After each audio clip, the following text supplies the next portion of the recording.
Hello అండి. అందరూ ఎలా ఉన్నారు? బాగున్నారా? మేము చాలా బాగున్నామండి. ఈరోజు మేము మీ ముందుకు దొండకాయ ఫ్రైతో వచ్చేసాం. మా ఇంట్లో దొండకాయ ఫ్రై ఎలా చేసుకుంటామో చూపిస్తాము, చూసేయండి.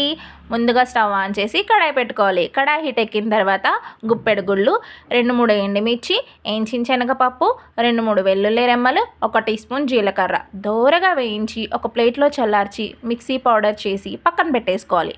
ఇప్పుడు సేమ్ అదే కడాయిలో కర్రీకి సరిపడా ఆయిల్ వేసుకుని ఆయిల్ హీట్ ఎక్కిన తర్వాత పోపు దినుసులు వేసేసుకోవాలి.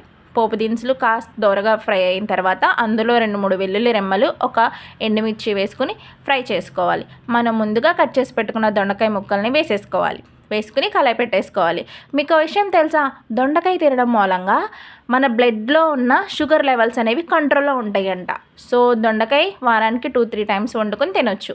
ఇప్పుడు దొండకాయలో చిటికెడు పసుపు వేసుకోవాలి. పసుపు వేసుకున్న 10 మినిట్స్కి మనం సాల్ట్ సరిపడా వేసుకుని మగ్గనివ్వాలి. ఒక 20 మినిట్స్ మగ్గిన తర్వాత కర్రీకి సరిపడా కారం వేసుకుని మనం ముందుగా పౌడర్ చేసి పెట్టుకున్నాం కదా, ఆ పౌడర్ని ఫైనల్గా మనం యాడ్ చేసేసుకోవాలి. అంతే అండి, అద్దిరిపోయే దొండకాయ ఫ్రై సూపర్గా ఉంటుంది. ఆహా, అద్భుతం! వేడి వేడి అన్నంలో వేసుకుని నెయ్యి వేసుకుని లాగించేయండి. Thank you.